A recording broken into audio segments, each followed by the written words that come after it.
CM Revanth Reddy రేపు భద్రాచలం పర్యటనలో భాగంగా అక్కడ కళ్యాణం శ్రీరామచంద్ర స్వామి కళ్యాణం ముగించిన తర్వాత నెక్స్ట్ సారాబాగ్ వచ్చేసి ఇక్కడ సన్నబియ్యం పంపిణీదారులు ఇంటికి వచ్చేసి ఇక్కడే మంత్రి బృందంతో కలిసి భోజనం చేయనున్నారు. మరి ఇప్పుడు ప్రజెంట్ మనం సారాబాగ్లో ఉన్నాం. ఈ సారాబాగ్లో కూడా ఇప్పుడు ఇక్కడ ఉన్నటువంటి భద్రాచలం ఎమ్మెల్యే తెల్ల వెంకటరావు కూడా ఇక ఇంటి యజమానితో మాట్లాడుతున్న నేపథ్యం అవుతుంది. అసలు ఎలాంటి వసతులు ఉన్నాయి, ఆ తర్వాత వీళ్ళకి ఏమైనా ప్రభుత్వం తరపు నుంచి ఎలాంటి పథకాలు అందినాయి, మరోవైపు చూసుకుంటే రేపు సీఎం రానున్న నేపథ్యంలో ఎలాంటి ఏర్పాట్లు చేస్తున్నారనే దానికి సంబంధించి కూడా ఈ భద్రాచలం ఎమ్మెల్యే తెల్ల వెంకటరావు మొత్తానికైతే ఈ యొక్క కార్యక్రమాన్ని దగ్గర ఉండి చూస్తున్న నేపథ్యం అవుతుంది. దీనికి సంబంధించి స్థానిక నివాసులు మనతో పాటు ఉన్నారు. ఉన్నటువంటి ఇంటి యజమాని మనం మాట్లాడు చూద్దాం ఒకసారి.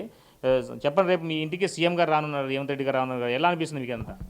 చాలా సంతోషంగా ఉందండి, చాలా సంతోషంగా ఉంది. ఎప్పుడు రాని సీఎం గారు ఇన్ని సంవత్సరాలకు వచ్చాడంటే చాలా మాకు సంతోషంగా ఉంది. ఇప్పుడు 100% సన్న బియ్యం ఇస్తుందంటే మాకు చాలా గొప్పగా ఉంది. ఆయన పథకాలు కూడా చాలా అందుతున్నాయండి. ఉచిత కరెంటు, ఉచిత బియ్యం, ఫ్రీ కరెంటు, తర్వాత బస్సు సౌకర్యం అన్నీ కల్పిస్తుండ్రు. 100% ఏ ప్రభుత్వం చేయని పనులు రేవంత్ రెడ్డి గారు చేస్తున్నారు. చాలా సంతోషకరంగా ఉంది. మరొకటి చూసుకుంటే మీరు ఏం పని చేస్తారు? వాళ్ళకి మేము జీసీలో చేసి రిటైర్డ్ అయిపోయింది సార్. మాకు జీతం కూడా తక్కువ సార్, 3,000 రూపాయలు ఇస్తున్నారు సాలిసాలకు. మాకు ఏమీ లేదు సార్. మాకు బాబు పాప నిరుద్యోగులు, చదువుకున్న ఉద్యోగాలు లేవు, ఏమీ లేవు సార్. సో మరి మీ ఇంటికి సీఎం గారు వస్తున్న విషయం మీకు ఎప్పుడు తెలిసింది? మాకు ఇవాళ తెలిసింది సార్.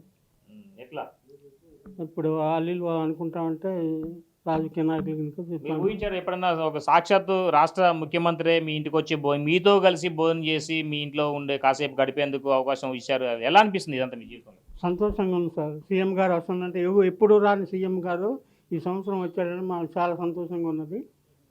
100% ఏ సీఎం కూడా ఇంతవరకు రాలేదు ఈ ఏరియాలో. భద్రాచలం చూసుకొని వెళ్ళిపోయాడు కానీ ప్రతి ఏరియాని కూడా సర్వే చేయలేదండి. సో మరోవైపు చూసుకోవచ్చు, ఇంటి యజమానులు కూడా మనతో పాటు ఉంది. మనం మాట్లాడుతుంది. అమ్మ, రేపు మీ ఇంటికి సీఎం రేవంత్ రెడ్డి గారు రానున్న నేపథ్యం ఎలాంటి వంటలు వండి పెడదాం అనుకుంటున్నారు మీరు? ఒక పులిహారండి, దేవుడు ప్రసాదం కింద. సరే, ఇంకా పప్పు, తర్వాత పరమాన్నం, ఇంకా ఒక చారు, ఇంకా అది పెట్టాలనుకుంటున్నాను. గోంగూర పచ్చడి. మీ ఇంటికి సాక్షాత్ ముఖ్యమంత్రి గారు వస్తున్నారు, మరోవైపున మంత్రులు కూడా వస్తున్నారు. దాంతోపాటు మరోవైపున ఎమ్మెల్యే గారు కూడా, చివరికి భద్రాచలం ఎమ్మెల్యే గారు కూడా మీ దగ్గరికి ఇప్పటికే వచ్చిపోతూ ఉన్నారు. మీకు అన్నీ ఎలా ఏర్పాట్లు చేస్తున్నారని దానిపై కూడా ఆయన మొత్తం పర్యవేక్షణ చేస్తున్నారు. ఎలా అనిపిస్తుంది ఇదంతా?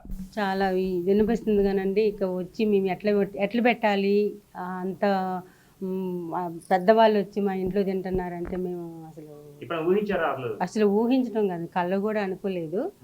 కాకపోతే ఇక దేవుడు మాకెందుకో మమ్మల్ని చూసి వెళ్ళటానికి వచ్చాడేమో, అట్లాగా దేవుడే వస్తున్నాడు అనుకుంటున్నామండి.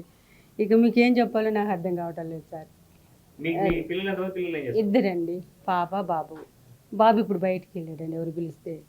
సో మరోవైపున చూసుకోవచ్చు, భద్రాచలం ఎమ్మెల్యే డాక్టర్ తెల్ల వెంకటరావు గారు కూడా మనతో పాటున్నారు. ఇక్కడ వచ్చి కూడా ఇక ఏర్పాట్లు పర్యవేక్షిస్తున్నారు. మరోవైపున అంతా ఎంత ట్రైబల్ ఏరియా కాబట్టి మరోవైపున ఇక్కడ ఉన్నటువంటి ఇంటికి వచ్చే ఇక్కడికి సీఎం రానున్న నేపథ్యంలో ఎట్లా ఇక్కడ అంతా ఏర్పాట్లు ఎట్లా చేస్తున్నారు, మరోవైపున వాళ్ళకి ఎలాంటి కార్యక్రమాలకు ఇక్కడ ఏమైనా ఆటంకాలు ఉన్నాయనే దానికి సంబంధించి మనం మాట్లాడుతున్నాం. సార్ చెప్పండి, జనరల్గా ఇప్పుడు సాక్షాత్తు ఒక సీఎం ఇంటి పెద్ద బిడ్డగానో లేకపోతే ఒక చివరకు కళ్యాణానికి వస్తున్నటువంటి సీఎం గారు ఒక దేవుడి రూపంలో ఇంటికి వస్తుందని చెప్తున్నారు. ఎలా అనిపిస్తుంది ఇదంతా? అసలు ఇదంతా సాధ్యమేనా? అసలు ఎందుకంటే ఒక ట్రైబల్ ఇంట్లోకి రావడం అనేది ఎన్నడూ జరిగిన ఏ సీఎం కూడా పోయిన దాఖలాలు అయితే లేవు. ఎలా అనిపిస్తుంది ఇదంతా? చాలా సంతోషంగా ఉందండి. ఏర్పాట్లు ఏం లేవు. వాళ్ళు ఎలా అయితే ప్రతిరోజు నిత్యం ఎలా ఉంటారో అదేవిధంగా తినాలని ముఖ్యమంత్రి గారి కోరిక.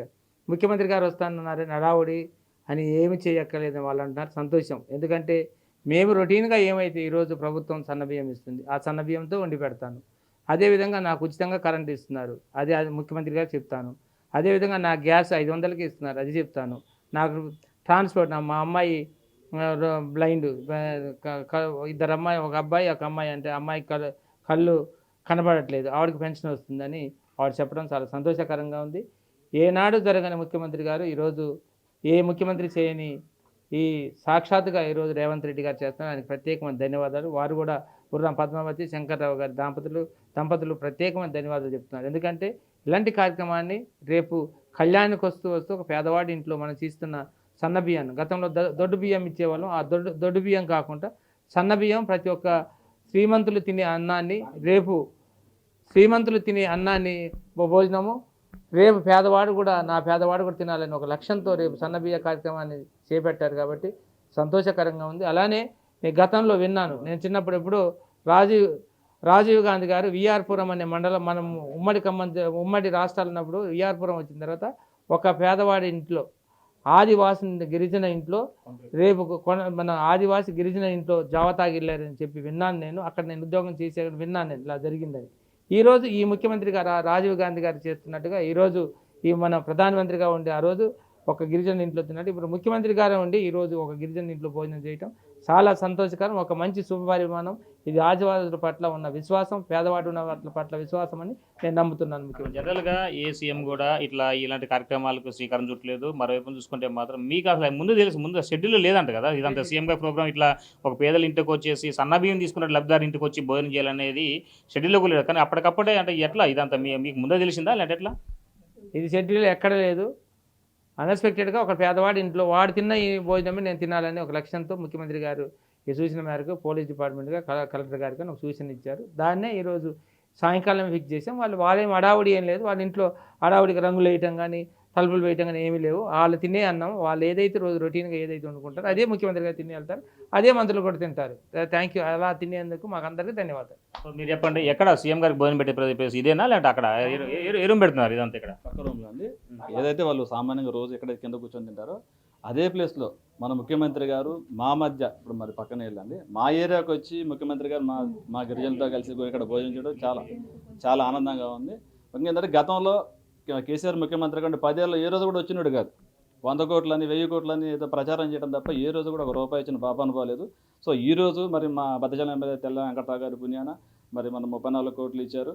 దాంతోపాటు మాడవీధుల డెవలప్మెంట్ కూడా వారికి కూడా మేము దీనివల్ల ప్రత్యేక ధన్యవాదాలు తెలియజేసుకున్నాం. సో అక్కడి నుంచి మా పినపాక నియోజకవర్గానికి వచ్చి మాతో పాటు భోజనం చేయడం అనేది అది సన్నబియ్యం అది ఇచ్చి మా దగ్గర నుంచి స్టార్ట్ చేయడానికి మాకు చాలా ఆనందంగా ఉందని నేను తెలియజేసుకున్నాను. మనం చూసుకోవచ్చు ఇప్పుడు సీఎం గారు రానున్న నేపథ్యంలో ఇదే ఇంట్లోనే ఇక్కడే సీఎం గారు అంటే వీళ్ళు ఏదైతే గృహంలో డైరెక్ట్గా మామూలుగా ఇంట్లో అంతా కలిసి కూర్చొని వాళ్ళు భోజనం చేస్తారు అదే పద్ధతిలో ఇక్కడే సీఎం గారికి కూడా ఈ భోజనం ఏర్పాట్లు చేయనున్న నేపథ్యం అయితే ఉంది. అయితే ప్రత్యేక ఏర్పాట్లు అంటే ఏమి లేవు అని చెప్పి ఒక ఎమ్మెల్యే గారు చెప్తున్న నేపథ్యం అయితే ఉంది. మొత్తానికైతే ఈ ఇంట్లోనే ఇక్కడే ప్రత్యేకంగా అంటే అంగం ఆర్భాటం ఏమి లేకుండా ఒక సింపుల్ సిటీగా మొత్తానికైతే ఒక సీఎం హోదాలో సింపుల్ సిటీగా మొత్తానికి ఇక్కడికి వచ్చేసి ఇక్కడే ఏర్పాటు చేసి ఇక్కడే భోజనాలతో పాటుగా వాళ్ళు పెట్టాడు అంటే నవమి సందర్భంగా ఒక పులిహార కావచ్చు లేదా పప్పు కానీ వాళ్ళ ఇంట్లో ఏ కూర అయితే తీసుకుంటారో అదే కూరను పెట్టే విధంగా చూసుకో చాలా చిన్న ఇల్లు. ఈ యొక్క పేద ఇంటికి సాక్షాత్తు ఒక ముఖ్యమంత్రి రావటం ఇక్కడికి వచ్చింది ఇక్కడే భోజనం చేయటం అనేది అది ఏజెన్సీ ప్రాంతంలో కూడా ఎన్నడూ లేనివి ఘటన. ఇదంతా కూడా మొత్తానికైతే అంటే ఒకప్పుడు ప్రధానమంత్రిగా ఉన్నప్పుడు రాజీవ్ గాంధీ ఒక ట్రైబల్ ఇంటికి వెళ్ళేసి అక్కడ ఒక గటక దాగిన నేపథ్యం అయితే ఉంది. మరలా ఇప్పుడు సీఎం రేవంత్ రెడ్డి యొక్క హయాంలోని ఒక మంచి కార్యక్రమం శ్రీకారం చుట్టారు. ఇలాంటి పేద ఇంటికి వచ్చేసి సన్నబియ్యం తీసుకున్న లబ్ధిదారుల దగ్గరకు వచ్చేసి పూర్తిగా వాళ్ళకి సంబంధించి వాళ్ళ యొక్క కుటుంబాలతో కాసేపు గడిపే విధంగా అన్ని ఏర్పాట్లు చేస్తున్నారు. ఎలాంటి వాళ్ళకి అసలు వాళ్ళ కుటుంబంలో ఎలా ఉంది, వాళ్ళ పోషణ ఎలా ఉంటుంది, మరోవైపు చూసుకుంటే వాళ్ళకి ప్రభుత్వ పథకాలు ఎలా వస్తున్నాయి అనే దానిపై కూడా పూర్తిగా వాళ్ళతో కలిసి భుజించుకుంటూ మాట్లాడే అవకాశం మెండుగా ఉందని తెలియజేస్తున్నారు. అదే మరోవైపు చూసుకుంటే మాత్రం ఈ యొక్క కార్యక్రమాన్ని అంటే ప్రత్యేకంగా అంటూ ఏమి లేకుండానే కేవలం సాదా సీదాగానే ఈ యొక్క కార్యక్రమాన్ని చేసే విధంగా కేవలం సింపుల్గా అంటే నవమి సందర్భంగా కావచ్చు మొత్తానికైతే ఆ ఇంట్లో ఏదైతే వంట చేస్తూ ఉన్నారో ఆ ఇంటి యజమానులు పెట్టే ప్రతి ఒక్క అదే పద్ధతిని సీఎం కూడా వడ్డిస్తూ అక్కడే భోజనం చేసే విధంగా అన్ని ఏర్పాట్లు చేస్తున్న నేపథ్యం అయితే ఉంది. మొత్తానికైతే మాత్రం ఈ సీఎం ఇక సారపాకలో ఈ యొక్క ఇంటికి రానున్న నేపథ్యంలో మొత్తానికైతే కుటుంబం మొత్తం కూడా మాటలు రాని విషయం దేవుడే మా ఇంటికి వస్తున్న అనే విధంగా అంటే సీఎం రేవంత్ రెడ్డి అక్కడ శ్రీరామచంద్ర స్వామికి కళ్యాణం జరిపించి సాక్షాత్ అక్కడి నుంచి నేరుగా మరలా ఇక్కడికే రావడం కూడా జరుగుతుంది. ఈ ఇంటి యజమానురాలు కావచ్చు కుటుంబ సభ్యులు మొత్తం కూడా సాక్షాత్ దేవుడే మా ఇంటికి వస్తున్న యొక్క ఆనందంతో ఉబ్బిపోతున్న నేపథ్యం అయితే ఉంది. ఇది కొంత తాజా పరిస్థితి. కెమెరా సంపత్తో భాస్కర్, బిగ్ టీవీ, సారపాక.